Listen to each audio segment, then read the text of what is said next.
들어가겠습니다.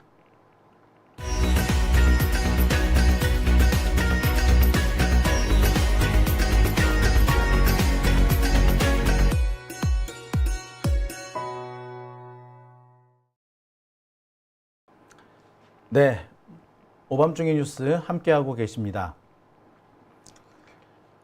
첫 번째 주제 시작하겠습니다. 첫 번째 주제는요, 수치를 모르는 뻔뻔스러운 헌법재판소입니다. 정말 이러려고 헌법재판소를 만들어뒀나? 라는 생각이 듭니다. 박근혜 탄핵을 선고하던 그 헌법재판소는 어디로 갔나 하는 생각이 드네요. 노무현 대통령한테 그렇게 준엄하게 꾸짖기까지 하던 헌법재판소는 어디로 도망가고, 기껏 검사한테 빌빌 매는 참 저렴한 값싸고 추잡한 헌법재판소만 남은 것 같습니다. 수치를 모르는 것 같습니다. 헌법재판소 스스로 자신의 존재 가치를 무너뜨렸다라고밖에 달리 표현을 못하겠습니다. 오늘 헌법재판소는 천안 마약 사건을 무마한 이정석 검사를 결국 풀어주고 말았습니다. 면죄부를 줬어요. 정말 예상 밖이었습니다. 아무리 헌법재판소지만 이런 짓까지 할 거라고는 생각을 못했습니다. 헌재가 이렇게 뻔뻔스러운 수치를 모르는 어처구니 없는 판결을 내린 이유는 한 가지입니다. 탄핵 사유가 특정이 안 됐다. 특정이 안 됐대요. 특정이 안 됐습니까? 천암의 마약 사건을 무마해줬다. 이게 특정이 안 됐나요? 헌법재판소 재판관들의 눈에는 그게 특정이 안 됐다고 생각이 드십니까? 이정석 검사의 천암은 분명 멀쩡히 신고가 들어갔고 신고가 접수가 됐는데도 사건 처리가 안 됐습니다. 처벌도 안 받았어요. 그랬는데 그게 특정이 안 된 건가요? 특정이 안 됐습니까? 헌법재판소 재판관들, 도대체 그들은 어느 나라 사람이며 어느 세상에 사는 사람인지 모르겠습니다.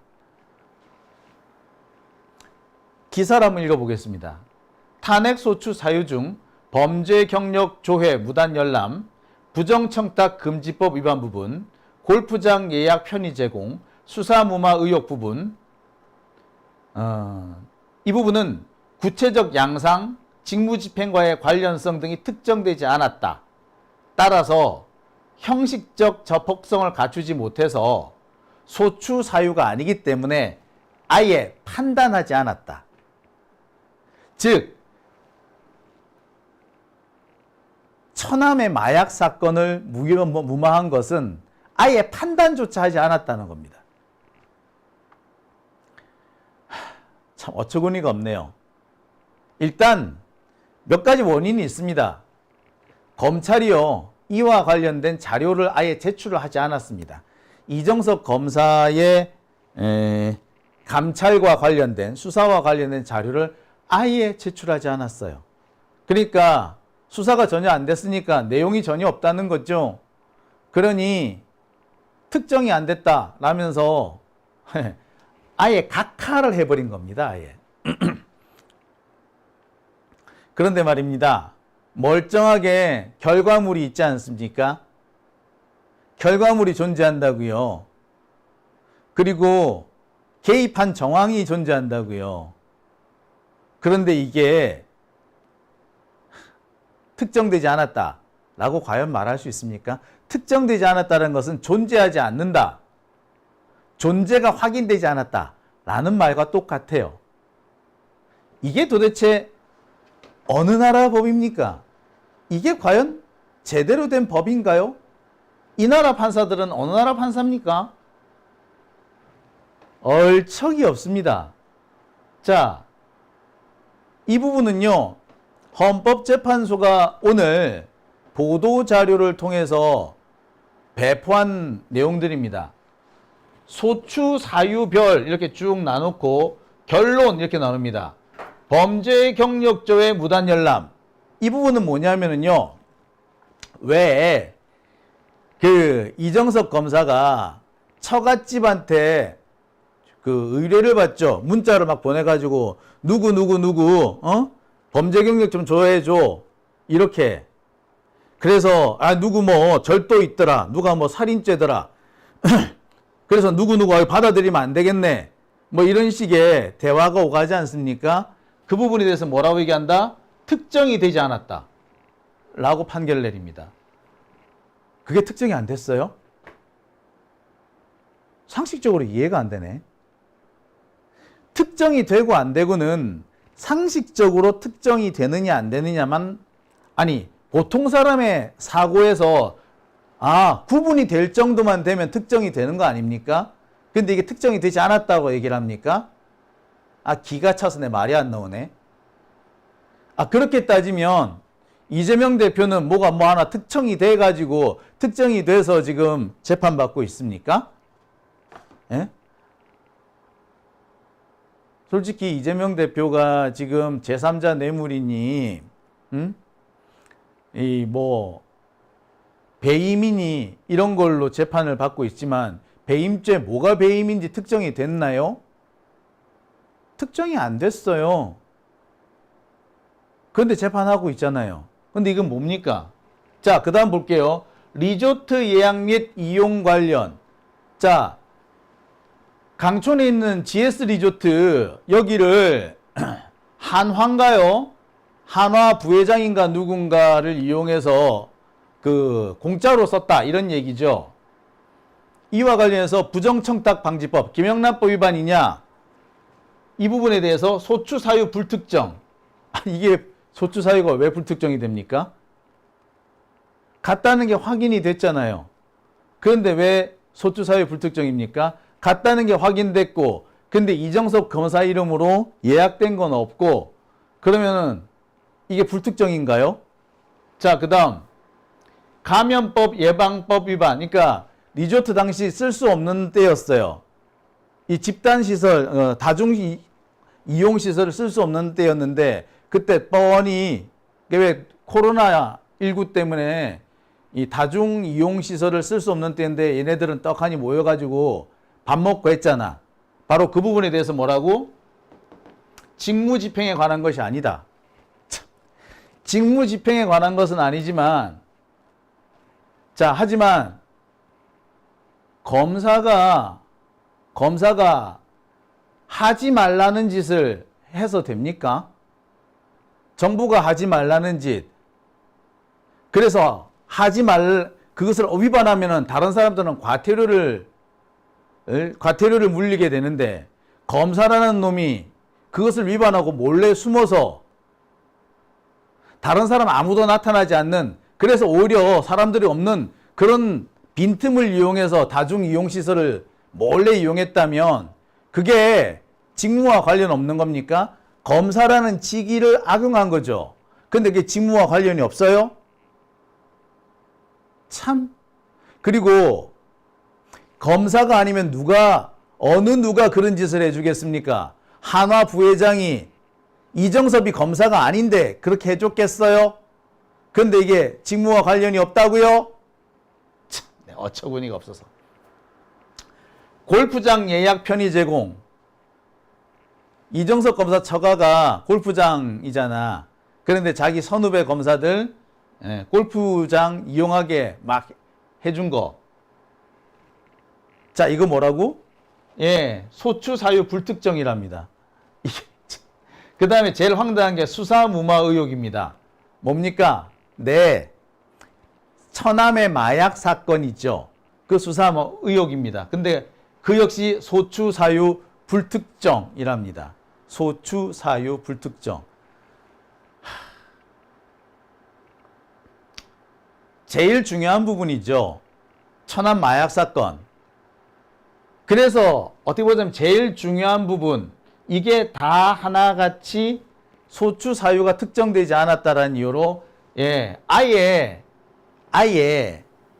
심사도 안 하고 이건 전부 다 뭐 예, 제껴버렸다는 겁니다.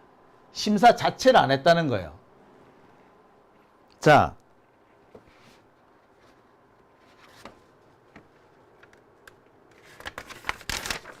심사 자체를 안 했다.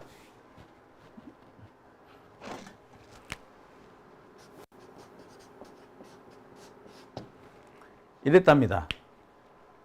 그리고 나머지 증인신문 전 증인면담, 이게 김학의 사건과 관련된 거예요. 김학의 사건에 나설 그 증인인데 이 증인을 재판 전에 면담을 했습니다. 이 면담 때문에 이 증언 자체, 이 증인의 증언 자체가 뭐가 됐다? 무효가 됩니다. 그래서 뭐가 된다? 예, 김학의가 무죄 선고가 나는데 결정적인 영향을 미쳐요. 결국에 이 이정섭 검사 때문에 김학의가 무죄가 난 거였습니다. 그랬으면 그에 대한 책임을 져야 되잖아요. 근데 뭐라고? 예, 위반이 아니랍니다. 위반이 아니래요. 위반이 아니거나 위반은 맞는데 탄핵 사유는 아니다. 참. 기가 찰 노릇 아닙니까? 이게 국민의 법 감정과 일치할 수가 있습니까? 대한민국 여러분, 보통 공무원이면 이거에 10분의 1, 아니 100분의 1만 잘못해도요, 다 목이 날아갔을 겁니다. 참 기가 막히는 내용이죠. 헌법재판소는 이런 얘기도 했어요. 자, 헌법 제27조 1항, 헌법 제7조 1항 위반이 아니다. 자, 헌법 제27조 1항은요, 모든 국민은 헌법과 법률이 정한 법관에 의하여 법률에 의한 재판을 받을 권리를 가진다. 법률에 의한 재판을 받을 권리. 그래서 공무원의 정치적 중립, 국민에 대한 봉사 의무, 이런 부분입니다. 근데 이정섭 검사가 국민에 대한 봉사 의무를 제대로 한 겁니까? 국민에 대한 봉사 의무를 한 자가 저렇게 행동할 수 있나요? 자, 권한 남용을 해서 안 한다는 검찰청법, 그 다음에 직무를 성실히 수행해야 한다는 국가공무원법, 이게 위반이 아닙니까? 저는 위반이 된다라고 생각하는데 헌법재판소는 뻔뻔스럽게도 아무런 위반이 아니라고 얘기합니다. 이렇게 위반이 아니라고 말할 수 있는 거는 정말 핵심이 되는 사유들, 범죄 경력 조회, 그러니까 전과조회도 전과조회, 그 다음에 리조트 이용, 이게 말이 좋아서 리조트 이용이지 사실은 한화로부터 향응을 제공받은 거 아닙니까? 그 다음에 골프장, 특혜, 수사무마, 이걸 전부 다 뭐라고 했다고요? 특정이 안 됐다면서 빼버린 거예요. 진짜 중요한 핵심이 되는 부분을 재판의 대상에서 빼버린 겁니다. 애시당초에 기각을 하기 위해서 처음부터 이렇게 가르마를 탄 거야. 이런 걸 보고 가르마 탄다라고 그러거든요. 이거는 심리 대상에서 제외 이래버린 겁니다. 그러면 사실 결론이 이미 그때부터 이미 결론이 나버린 거예요. 헌법재판소는 그 이후로 검찰이 아예 자료를 제출하지 않았기 때문에 무슨 일이 있었는지 확인이 안 된다는 거예요. 검찰이 이 감찰 관련 자료를 안 냈거든요. 근데 검찰이 감찰 관련 자료를 안 냈으면 헌재가 직권조사라도 했어야죠. 근데 직권조사도 안 했어요. 그러니까 짜고 치는 고스톱이었던 거지. 검찰은 자료 제출을 안 하고 헌재는 직권조사를 안 하고. 여기 결정적인 이유가 하나 더 있습니다. 5월 말까지 김도읍이 법사위원장이었어요. 5월 말까지 김도읍이 법사위원장.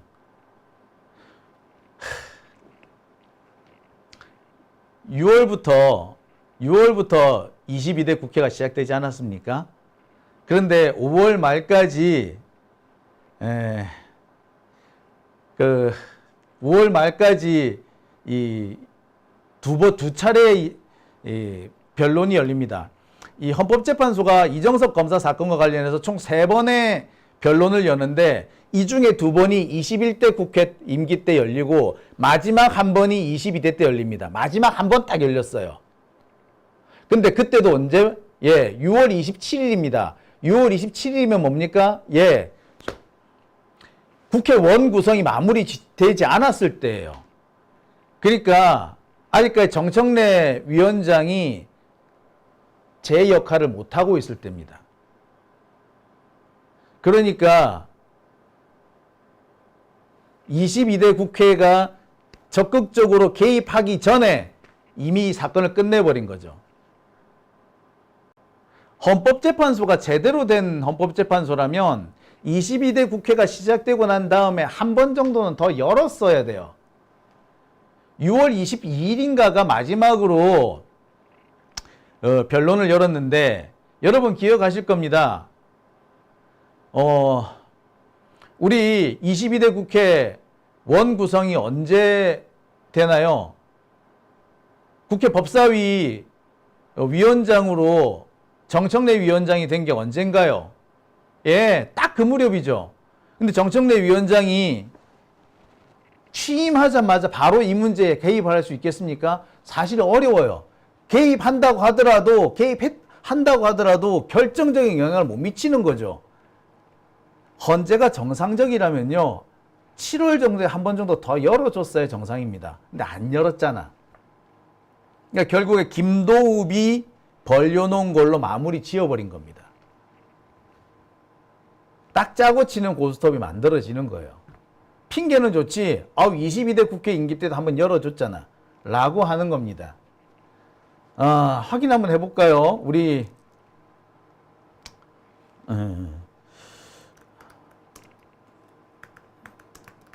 자, 22대 국회 원 구성이 언제 됐는지.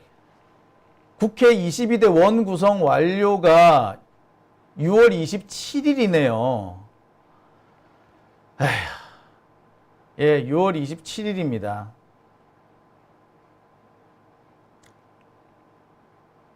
네. 딱 6월 27일이네요.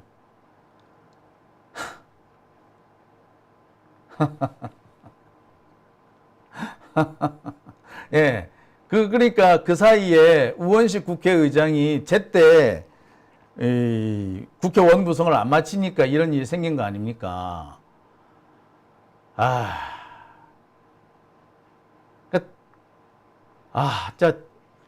진짜. 그러니까 이게 그 나비 효과라고 해야 되나요? 이 나비 효과가 이렇게 무섭습니다. 정말 나비 효과가 무섭습니다. 이걸 나비 효과라고 밖에는 제가 말을 못 하겠어요.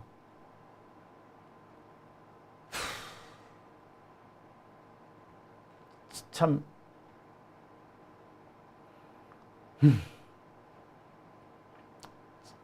자, 이 검사 이정섭 탄핵 사건을 보겠는데, 6월 25일 날, 6월 25일 날 마지막 변론이 열렸네요. 5월 8일과 5월 28일, 그 다음에 6월 25일, 이렇게 세 차례에 걸쳐서 변론이 열렸네요. 5월 8일, 5월 25일, 그 다음에 6월 25일. 이렇게 세 차례에 걸쳐서 변론이 열렸네요. 그러니까 김도읍이 다 쪼물딱거리고 간 거예요.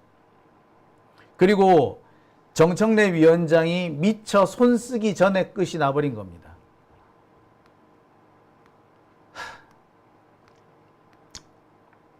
그런데 저는 참 설령 그렇다고 하더라도 이 헌법재판소의 이 결정이 정말 이해가 안 됩니다. 헌법재판소는 오늘 이정석 검사 탄핵 기각한 이 이유를 들었습니다. 헌법제 65조 1항에 따르면은요, 탄핵을 하려면은 기본적으로 직무집행에 있어서 헌법이나 법률을 위반해야 한다라는 내용을 갖고 있거든요. 직무집행에 있어서. 그런데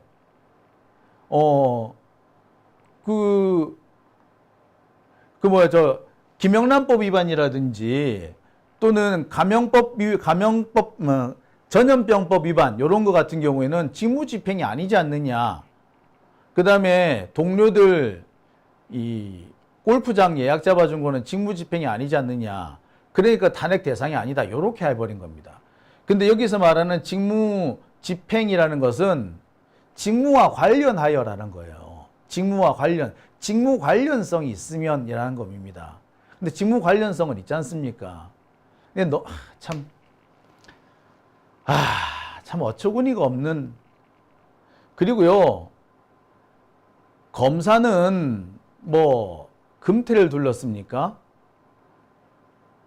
국가공무원법, 만약에 다른 일반 공무원들이 김영란법을 위반했다거나 김영란법 위반해가지고 재벌 그 부회장 이런 사람들한테 돈 받아 먹거나 골프장 얻거나 리조트 얻어 빌렸다 그랬으면 다 목이 날아가요. 근데 왜 검사는 안 날아갑니까? 이게 직무와 관련이 없는 건가요? 진짜 어처구니가 없는 거 아닙니까? 왜? 국가공무원법에 보면은 직무 내외를 불문하고 체면이나 위신을 손상하는 행위를 하면은 징계에 처해가지고 징계에 처하게 돼 있습니다. 그리고 이 정도 징계 상황이 되면은 사실은 해고, 해임, 파면이 됩니다. 근데 검사는 이게 안 되는 거야. 진짜 어처구니가 없습니다. 자, 물론 여기서 우리가 물러나면 안 됩니다. 아까 어떤 분이 다시 탄핵안 올리자라고 하셨는데 다시 탄핵안 올려야 됩니다.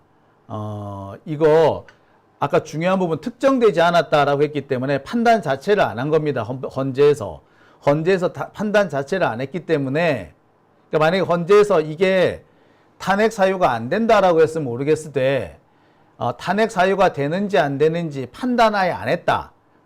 특정이 안 돼서 판단을 아예 안 했다 했기 때문에 다시 조사해서 다시 탄핵을 할 수도 있습니다. 다시 하면 돼요. 이제 다시 좀 할 필요가 있다라는 생각도 드네요. 그런데 말입니다. 저는 여기서 꼭 짚고 넘어가고 싶은 것이 두 가지를 21대 국회에서 제대로 했었다면 이런 일이 없었다는 겁니다. 첫 번째, 21대 국회에서 법사위를 국힘당에 넘겨주면 안 되는 거였어요. 김도읍한테 넘겨줬으면 안 됐습니다. 자, 21대 국회 법사위를 누가 넘겨줬다고요? 예, 박용진이 넘겨줬습니다. 진짜 이적 행위를 한 거죠. 두 번째, 조희대 대법원장을 막았어야 했습니다. 조희대 대법원장은요, 사법부 내에서도 수구적폐로 유명합니다. 정말 가장 극우적인 사람이에요. 이런 사람을 대법원장에 받아들였다는 것 자체가 잘못입니다. 이렇게 수구적폐고 극우인 사람은 절대로 받아들여서는 안 됐습니다. 근데 21대 국회 법사위에서는 이 사람을 떡하니 받아들였죠. 뿐만 아닙니다. 이른바 800원 대법관, 800원 대법관도 오케이 하고 받아들였죠. 그게 누굽니까? 예, 오석준 대법관입니다. 윤석열의 절친이죠. 800원 대법관. 이 사람은 당연히 쳐냈어야 됐어요. 이 두 사람을 오케이 해주는 바람에 사법부 전체에 나쁜 시그널을 줍니다. 헌법재판소에도 오케이, 니들 무슨 상관없어 라고 해준 겁니다. 민주당 따위는 우리가 무슨 결론을 내려도 결코 우리한테 해코지 못해, 보복을 못해 라고 하는 나쁜 시그널을 준 거예요. 헌법재판소는요, 정치적 사법기관이라고 합니다. 정치적인 눈치를 안 볼 수가 없어요. 따라서 이들은 정치적인 역학관계를 반드시 따집니다. 그런데 민주당이 이 정치적 역학관계에서 헌법재판소의 어떠한 불이익, 헌법재판관에게 어떠한 불이익, 혹은 사법부에 어떠한 불이익도 주지 않을 것이다라는 게 너무 명백하다면 걔들은 지들 멋대로 할 겁니다. 반면 윤석열은 그게 아니죠. 그냥 넘어가지 않을 겁니다. 그러니 여러분 같으면 어느 쪽으로 판결이 기울겠습니까? 인지상정 아닙니까? 하다못해 헌법재판소 예산이라도 깎아버리겠다 라고 설치할 수 있다면 절대로 이런 판결은 안 나왔을 겁니다. 대법원도 마찬가지예요. 오석준 같은 애, 조희대 같은 애가 저 자리에 앉지 못하게 했었어야 했어요. 누구 때문에? 자, 이들 때문입니다. 21대 국회 법사위원들, 박범계, 김승원, 기동민, 박용진, 권인숙, 소병철, 권칠승, 박주민, 이탄희. 박주민 의원은 글쎄 뭐 자기 딴에는 열심히 한다고 했는지 모르겠으나 글쎄요. 제대로 브레이크를 잡았던 것 같지는 않습니다. 솔직히 제 역할을 못했다라는 의심이 들어요. 이탄희 의원도 마찬가지입니다. 제대로 된 브레이크 걸었던 것 같지 않습니다. 이탄희 의원이 선거법 관련해가지고 이재명 대표한테 덤비는 것처럼 법사위에서 덤벼들었다면 이런 일이 벌어졌을까 하는 생각이 드네요. 선거법 바꾸는 거는 소신이었고 조의대는 소신 아니었습니까? 아니면 조의대를 받아들여야 된다는 소신이었나요? 박주민 의원도 마찬가지죠. 왜 그렇게 서울대 출신의 판검사들한테는 무기력합니까? 참 답답하네요. 만약에 이들 대신에 김남국, 최강욱, 민영배 이들이 있었다면 과연 이런 사람들이 대법관이 되고 대법원장이 되고 헌법재판관이 됐을까 생각이 듭니다. 김남국, 최강욱, 민영배가 있었던 자리에 박용진, 권인숙, 소병철 이런 사람들이 들어가죠.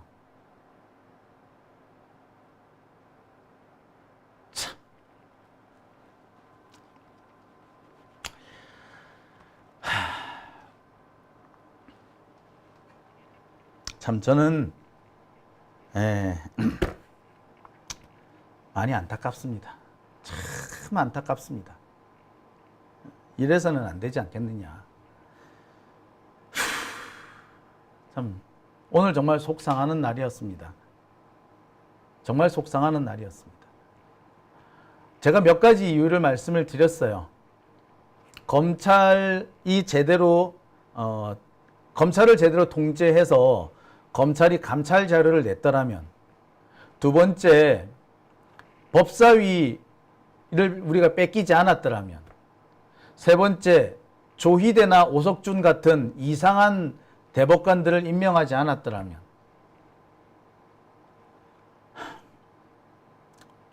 이 중에 한 가지만 제대로 됐었어도 오늘 이런 결론이 나오진 않았으리라는 생각이 듭니다. 오밤중의 뉴스 함께하고 계신 지금 시각 11시 53분입니다.